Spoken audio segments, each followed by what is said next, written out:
Well, hey guys, and welcome back to Whining Racing.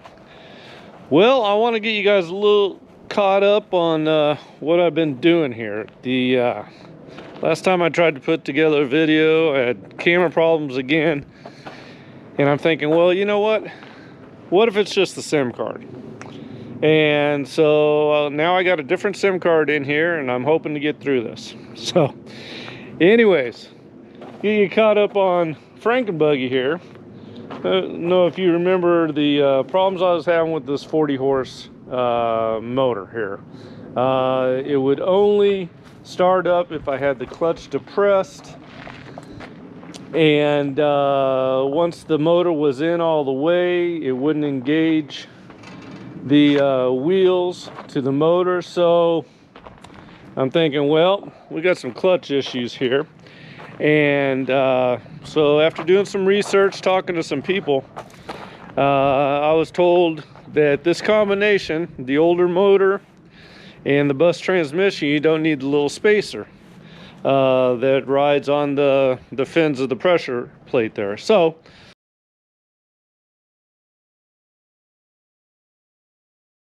I ended up taking that off and did a little clearancing because the flywheel was rubbing a little bit inside the bell housing.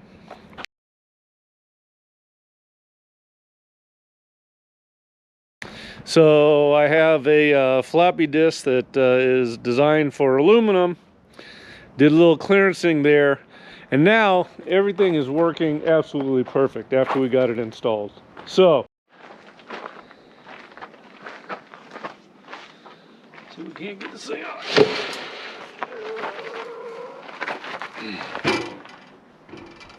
There. There.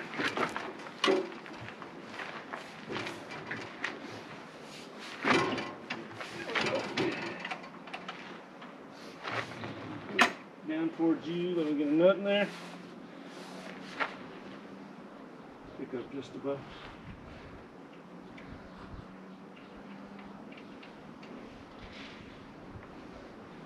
All right, this should wing a lot easier.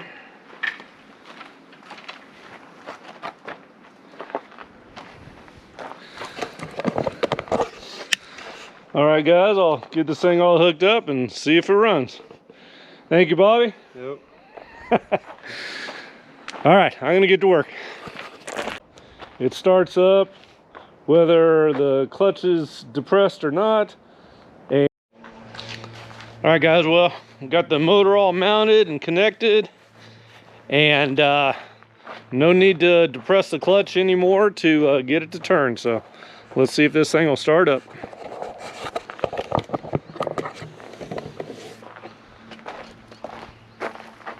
All right, ready?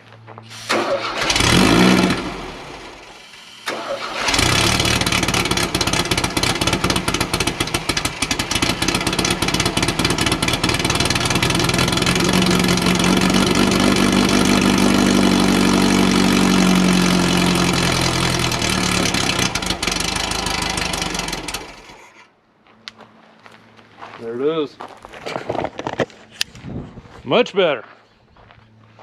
Now, we'll get all the rest of the stuff fixed on it, and maybe we'll be driving Frankenbuggy around. All right, now to work on the golf cart. And it goes through all the gears. The gears are engaged properly, so everything is going just great with Frankenbuggy.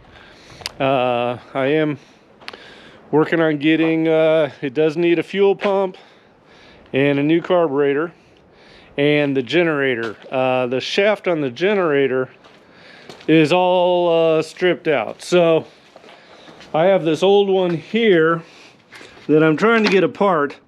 This thing was on a buggy that spent its life down in Rocky Point, Puerto Penasco, Mexico. And it is heavily corroded, but the shaft is good.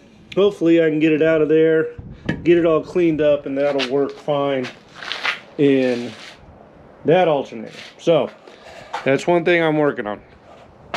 The big news is on the golf cart, because since I did a video, I made the the gas pedal there,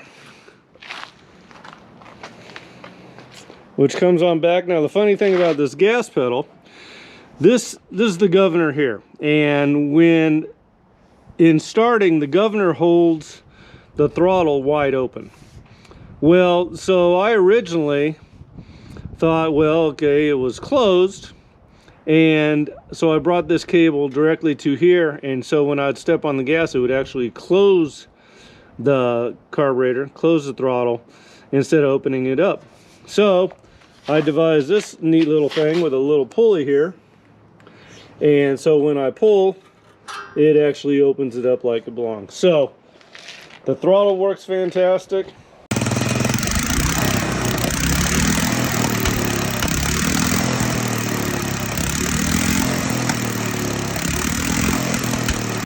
The brakes, I got to do a little work on there, because as I depress the brakes, it actually warps the floor. So when I get everything done I need to do with the floor, that'll all be secured with some structure underneath and everything. The last step I got to do as far as being able to mount the floor is to get the shifter mounted, which I'm going to be doing tomorrow. As you can see, I got the seat. I moved that forward because it was a little bit far back, and that's giving us some room back here to put a battery, and I can mount a generator on here. So then we'll have lights and a stereo and everything on this little golf cart project. So the hydraulic brakes are working fine, the emergency brake is working fine, but I got to get everything structurally sound here. Today I put together this little dash. That's the kill switch, but we'll also have light switches and stuff like that. So anyways, this is all getting very, very close to being able to draw. So another thing I did today was I got a smaller fan belt that we are using as the drive belt, because the one that we had on before was too big, and when the clutch would activate here, it would still be loose. Now this here, when this comes smashing over here, you can see where it's riding there, and this one's fitting nice and tight, so there's no slippage. So we're pretty confident that that's going to be able to drive the cart until we get the proper size one. So everything's coming together on that. Like I said, tomorrow I'm going to be pulling the floor off, adding some structure for the brakes and mounting that shifting mechanism there. And then this thing will be ready to go. Can't wait to be driving this thing around. So anyways, guys, thanks a lot for watching, and we'll see you tomorrow. Have a great evening. Make sure to like and subscribe, and yeah, more work continues tomorrow. Have a great evening, everyone. Bye.